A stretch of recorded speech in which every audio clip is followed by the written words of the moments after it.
I'm going to sort of explain what I do and why I do it, and not to encourage you to do it my way, but to do it your way. So when I first started meditating, when I came here, 1978-79, Shinzen Young was the vice abbot, Reverend Karuna was the abbess. And there was a little introductory 15-minute explanation of meditation. And I can remember going next door to Kuan Yin House, and the explanation was, just watch your breath, count your breath, sit on the floor, cross-legged if possible, and that's all you need to do. And so it was enough to begin with, but it led to a very uncomfortable body and an agitated mind. So I'm thinking there must be some kind of technique or some way to meditate and not have to suffer so much. And I didn't find it. The first 2 years were really uncomfortable. I had sore knees, my back didn't feel very good, and my mind would wander, and I would wonder why I was doing it. And other people seemed to be just blissed out, happy, smiling, unaffected by sitting on the floor for an hour, hour and a half. And I started to do some research into what meditation was designed for. And the ultimate goal of meditation is simply to change your mind. You know, and it sounds pretty easy, but you want to change your mind in the right way, not the wrong way. So I did some more reading, and I found there are two forms of meditation. There is Vipassana, insight meditation, and there is Samatha, tranquility meditation. And the Buddha, when he was in India, starting his ascetic journey of 6 years, found some wonderful meditation teachers who taught him how to do Samatha meditation, tranquility meditation.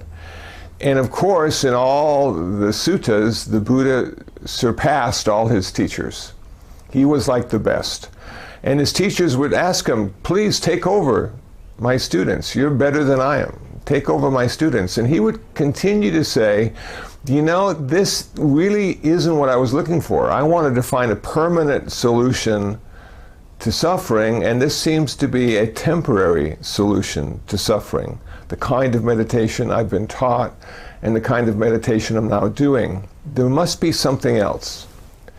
And as the story goes, that's when the Buddha rediscovered insight meditation, Vipassana meditation. This particular Buddha, according to some forms of Buddhism, was the 28th Buddha. And if you go to the IBMC Facebook page, you'll find a list of the 28 Buddhas and their names. Most of them are unpronounceable for me, but they're there. And they even included the 29th Buddha, which some people talk about and some people don't, and that's Maitreya Buddha, who will be reborn on earth once the teachings of Siddhartha Gautama, our Buddha, have been lost to the world. That will be the cue to be reborn. So far as I can tell, we haven't had a woman Buddha yet. That will happen in the future. A lot of times men and women are victims of place and time. I get the feeling this is probably the place and the time for it to happen in the future. Will the female Buddha have different experiences than the male Buddha? I think nirvana is nirvana no matter what gender you are. So probably not. But back to my story. So I looked at Vipassana meditation. I even tried to do Vipassana meditation for a while, and I started to do body scanning, looking for sensation and recognizing it, and then going to the next sensation. And what I found for me in my Vipassana practice was I became more and more agitated because I was more and more clear about what I didn't like in my life and the world. And it became obvious to me that I was surrounded by all the things I didn't like. So I thought to myself, well, maybe I'll go back to samatha meditation. Maybe I'll go back to the bliss and happiness of samatha meditation and not put myself through all the suffering of insight. So I did. And then I found a book, the name escapes me, a few years ago, written by a Zen master on Zen meditation and bamboo breathing. A certain way to deal with your breathing that allows you to accentuate your focus on the object of meditation. So I thought I'd give it a try. Now, the bamboo breathing seems to be just breathing with your diaphragm rather than with your lungs. And you expand your diaphragm, and if you think of your diaphragm as a balloon, it's like expanding a balloon on your lap. And then what I do is I just bend a little forward to put some pressure on my diaphragm. And the pressure on the diaphragm makes my focus that much stronger. It's an odd thing to talk about, but a real thing in your practice when you get to experience it. Now, I have to admit I had some advantages in diaphragmic breathing because I play the harmonica. And anybody who plays a wind instrument understands the importance of diaphragmic breathing. That's where the power comes from. That's where the sustainability of notes come from. So there I was, and I thought to myself, okay, if I was going to explain it to somebody, what would I explain? How would I explain what I do? Well, the first thing would be how I sit. Now, traditionally, there are three forms of sitting meditation in Zen practice. Number one is full lotus. Number two is half lotus. Number three is called the Burmese style. Now, I started meditating around the age of 30, and I was inflexible from my weightlifting experience, so I immediately went towards Burmese sitting.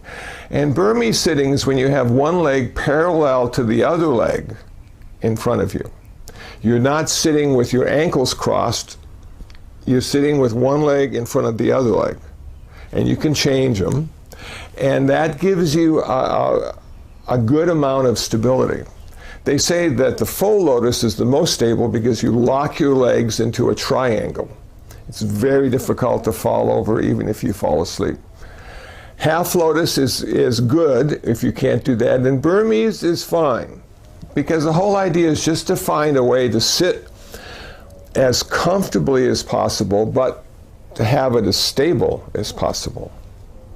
Now, a lot of times when you get to a certain age, or if you have some infirmities, then sitting in a chair is appropriate as well. And you sit on the front a third of the chair, and your legs are parallel to the ground, and your feet are flat, and your hands are resting on your knees. And that's a very stable position.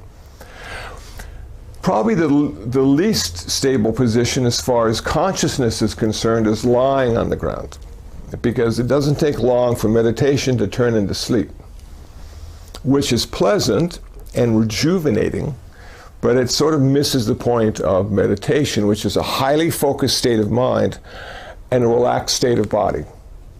And when you think about that description, it's ironic, because generally speaking, if we have a very focused mind, we have a very tense body. A relaxed mind, a relaxed body. But in this case, a focused mind and a relaxed body. So I fill up my diaphragm with air, and I bend just a little bit forward. I don't have good posture. You know, for a Buddhist meditator, you don't want to sit like a captain in the army. Chest out, stomach in. Yet it doesn't work as well as to have it a little more relaxed and just sort of resting on the diaphragm. And almost every time you breathe, your body just moves just a little bit. But that tension is created in the diaphragm, and that gives you that extreme focus that's necessary to go into deep states of bliss and happiness. Now, people say, what do I do with my eyes? Do I keep them open? Do I keep them closed? Well, in some cases, half open, looking about 3 feet in front of you on the floor. But I prefer to have my eyes closed, because if you sit in a room of a bunch of meditators, they're always moving. They're scratching and they're nodding and they just trying to find that perfect place of comfort and they never can. And so it's just like long grass on a windy day. It just keeps moving. So I keep my eyes closed. And the whole idea is this is an internal samatha, tranquility. This is an internal exercise, not an external exercise. What do you do with your mouth? Well, you keep your mouth closed and you put your tongue on your palate, on the top of your mouth. And then that prevents you from having to swallow as often as you normally would. And if you're in a very quiet environment, you can literally hear people swallow, and it's a bit disconcerting. You want to breathe through your nose and not your mouth. And you want to be in a relaxed, stable position, not a tense, taut position. And it took me about 2 years to feel comfortable sitting for any length of time. So for me, it was not an immediate gratification. It was a gradual process of getting rid of physical pain and coming to a place of acceptance with the body sitting as motionless as possible for a long period of time. The body's pretty easy to train. Not too many problems. It just takes time and patience. But the mind, it will take the rest of your life. So in samatha meditation, what they talk about is going into deep states of focus and concentration. And there's 8 levels, but I'm going to talk about 4 levels because it's much simpler. The 4 levels of jhana, also called dhyana. The first level has applied thought, sustained thought, happiness, bliss, and equanimity. The second level has 3. It has happiness, bliss, and equanimity. The third level has 2. It has happiness and equanimity. The fourth level has 1. Equanimity, perfect balance of mind. What I like about this explanation is it really points out the fact that Buddhism is a path of renunciation. You don't gain anything by doing Buddhist practice. What you do instead is you lose the things that prevent your perfection, your ultimate perfection as a human being. So let's talk about applied thought and sustained thought. The object of your meditation is the sensation of breath. And you bring your mind to the tip of your nose or to your belly, I prefer the nose, and you act like a sentry, standing next to the wind, the air, moving out and moving in, moving out and moving in. And if you were doing vipassana, you might say, is this a long breath? Is this a short breath? But in samatha meditation, you're just simply being aware of the sensation of breath. Now, really important, the sensation, because this sensation is always happening now. It's not happening in the future, it's not happening in the past. This is a way to bring your consciousness, your mind, to the present moment experience of your life. And what you have as a meditator is your breath. Now, in the first year or so, I found my mind would wander, that the sensation of breath was not strong enough to hold it there and be interesting enough to keep my attention. So I added the concept of counting. Numbers are simply concepts, and I applied 1 to 10, 10 to 1, 1 to 10, 10 to 1 on the sensation of breath. But as every meditator will tell you, then the choice is, do I count the in-breaths or do I count the exhalations? Which one is better? And as it turns out, if you follow Zen and the samurai warrior, the exhalation is the strongest. So if the samurai warrior is in a fight with an opponent, he only moves on the exhalation because that's the strongest part of the breath. I said to myself, isn't that fascinating? So I'll just be a samurai warrior and count my exhalations, the strongest part of my breath. So I count from 1 to 10 and 10 to 1, 1 to 10 and 10 to 1. And I do that for a half hour, 45 minutes, or an hour. Now, if I lose my place, which always happens, I'll go back to 1. If I go to 11 and go past 10, I'll go back to 1. So the first year of my breath counting practice was called going back to 1.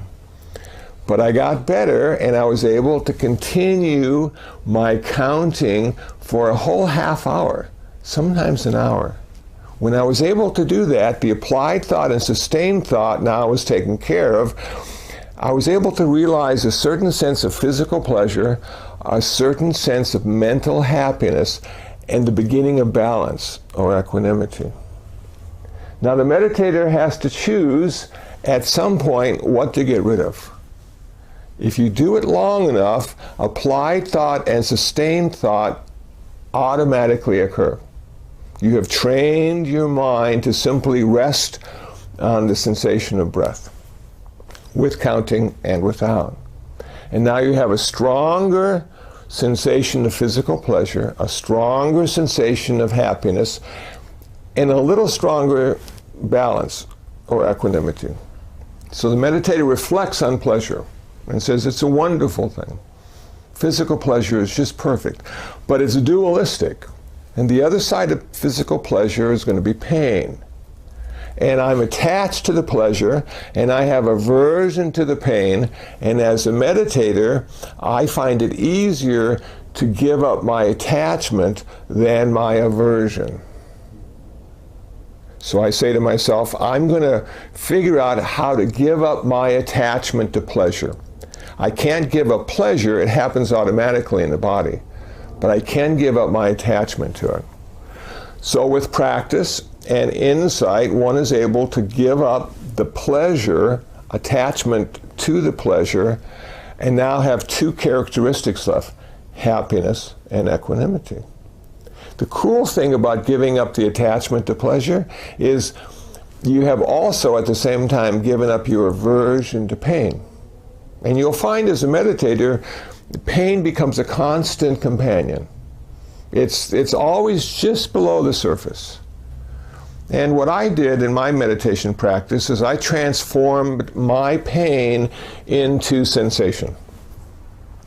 Because until I gave it the name pain, it wasn't as much as a problem as sensation. But once I labeled the sensation pain, it became a big problem because pain is the indicator that you'll soon be dead. And you're going to have to work really hard not to die, so you're going to have to get rid of your pain, and you're going to have to move your leg. And if you move your leg, chances are you won't have to call 911. So there you are. But in moving your leg, you find that not 10 minutes later, the pain comes back in a different way. And then you realize you'll be dead soon, and you move your leg again. And so your whole half hour is just sort of moving to find that place of comfort rather than transforming pain into sensation. And so now, with sensation as your experience, you say to yourself, wow, my left knee has a very strong sensation. But it enables you to sit a little bit longer in the sensation when it's not pain. Now we come to happiness and equanimity, the third jhana. And you reflect on happiness, happiness being the mind. And almost like a quiet forest pond, and you throw a rock into the pond, and you get these wavelets. And happiness are like the wavelets that go through your mind. But the problem with the wavelets in the pond is it doesn't reflect the sky in a natural way. You see the waves. And the mind is the same way. Our mind does not reflect our reality in a natural way. We reflect it through our emotions, through our pain, through our prejudice, through our peer group pressure, through our political perspective. We reflect all sorts of different things in that quiet pond of the mind. And the idea is to see reality exactly the way it is, to get to that place where you reflect it unencumbered by waves or wavelets. So you got to give up your happiness, because happiness distorts your reality. And if you can give up your attachment to happiness, you can give up your attachment to sadness, which also distorts your reality. So you have an attachment to happiness, you have an aversion to sadness, always dualistic, and you want to go past the duality of happiness and sadness and come to that place of perfect balance, a perfect reflection of the way your world is. So you look at it, you work on it, you read about it, you get some insight, and finally you're able to give up your attachment to happiness. It still occurs, but it has its own life now. You don't want it to last any longer than it's supposed to. And you still have sadness, and you don't want it to last any shorter than it's supposed to. But you're unmoved by it. It doesn't create the ripples in the pond anymore. And now you come to the last level of tranquility, and it's perfect balance of mind. Now, it lacks happiness, it lacks sadness, it lacks pleasure, and it lacks pain. So we have another word that we could use to describe this fourth level of tranquility, this place of equanimity. We could use the word peace. This is where your peace resides. This is the place. This is your refuge. This is when your life and the world around you has turned into chaos. You can find peace in this fourth jhana, this fourth level of tranquility. What the Buddha found with this is he was not able to take that peace off the cushion and go into the world. It left. He needed to have certain conditions. And if you read some of the ancient texts in the Theravada, they tell you exactly the best place to meditate and the worst place to meditate. This is the worst place to meditate. The urban environment. It's not conducive to tranquility and peace. But if you can figure out how to meditate here, you can meditate anywhere. So it does have that advantage. You don't need a quiet forest path or pond to sit next to. You don't need all those things. You just need to be able to sit and find your focus, find your object of meditation. So let's say you want to go all the way to nirvana. Bhante Gunaratana, in his PhD thesis, talked about how to use certain aspects of tranquility meditation, jhana, to experience nirvana. But vipassana meditation that the Buddha rediscovered is really the most direct way to nirvana. So let's talk about vipassana and sensation. You're going to be scanning your body from the top of your head to the tip of your toes and up and down, looking for sensations. Thankfully, we find them rather quickly, and thankfully there's only 3 sensations we need to be aware of. We need to be aware of pleasant, unpleasant, and neutral.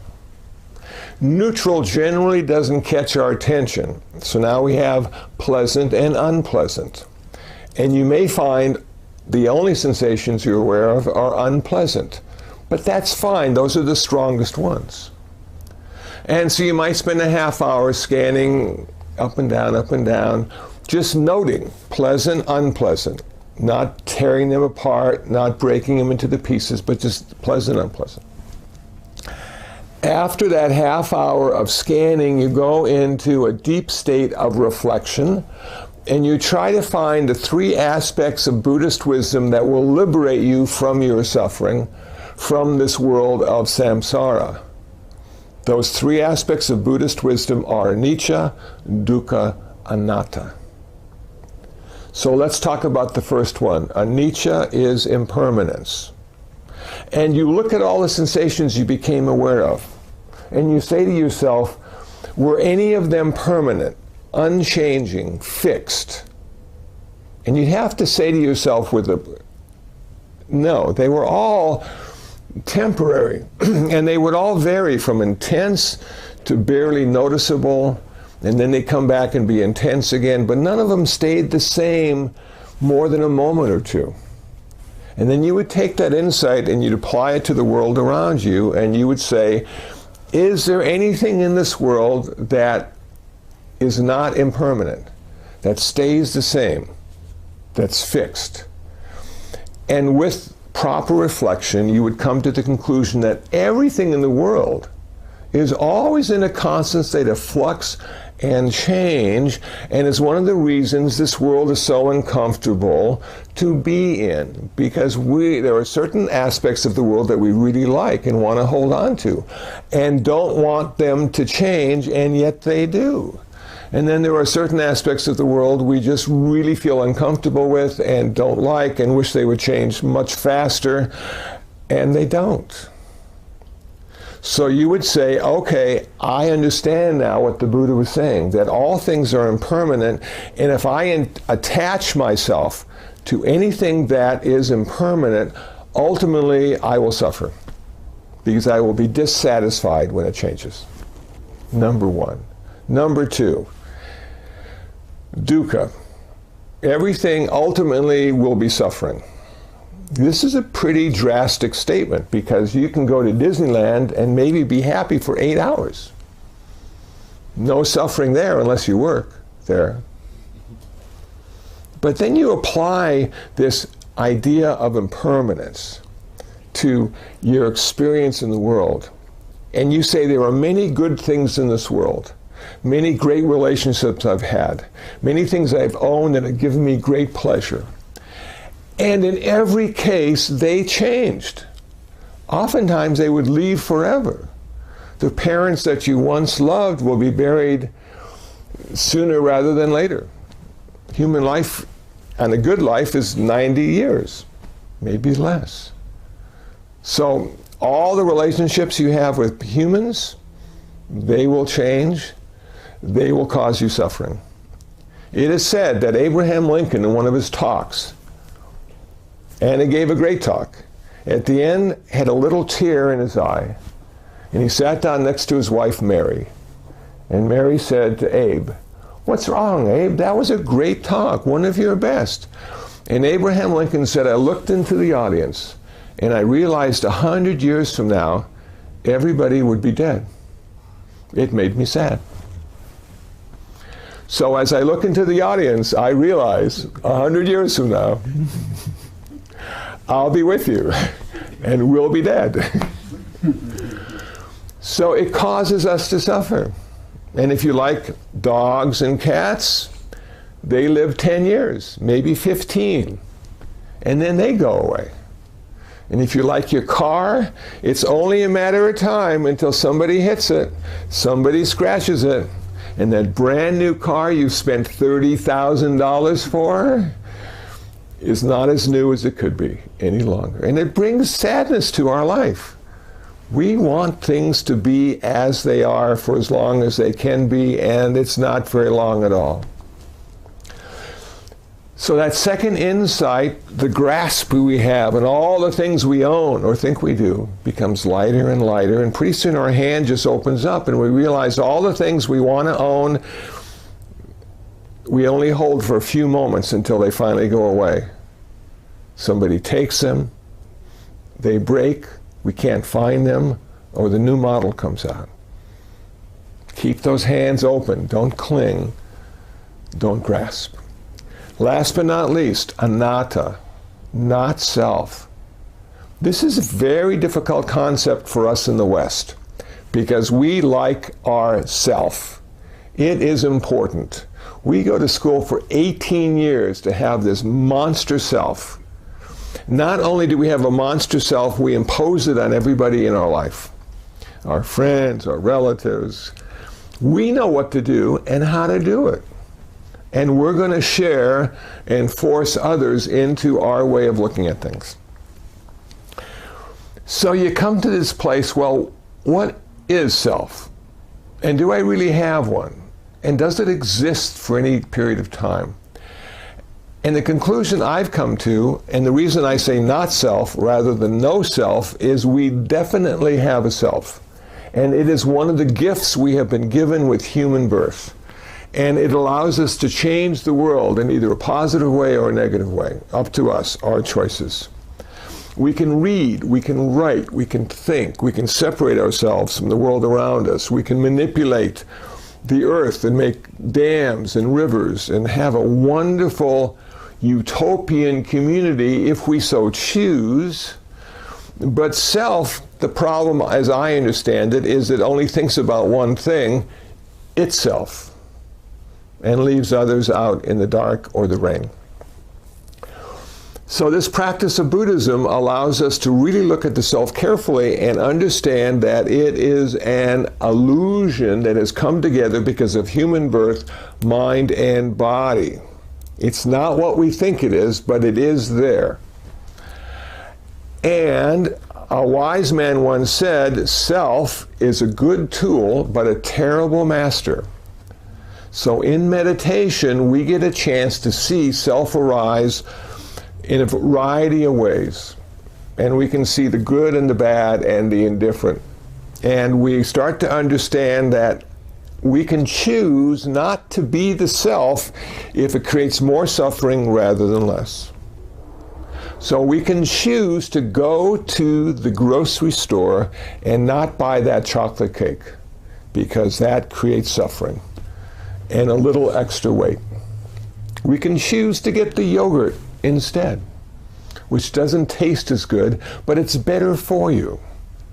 We can choose to do work and make a living in some profession that reduces suffering rather than increases suffering, if we so choose.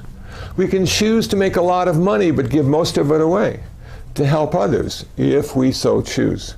So the self is there.